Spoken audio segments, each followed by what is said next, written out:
আসসালামু আলাইকুম। Hello guys, আপনারা সকলেই কেমন আছেন? আশা করি ভালো আছে। আজকে সিহারিতে আমরা চিংড়ি ভাজি দিয়ে ভাত খাবো। সেজন্য আমি এইমাত্র চিংড়িটা একটু ভালোভাবে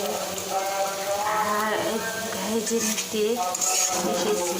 দেখেন গাইস, আমার জিগড়িগুলো দেখতে অনেক ইয়ামি হয়েছে না, খেতেও অনেকটা মজা লাগবে।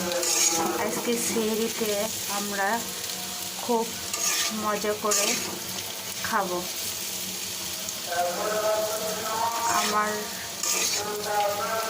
রান্নাটি ভালো লাগলে আপনারা শেয়ার করবেন, কমেন্টস করবেন, আর নতুন নতুন ভিডিও পেতে চ্যানেলটিকে সাবস্ক্রাইব করবেন।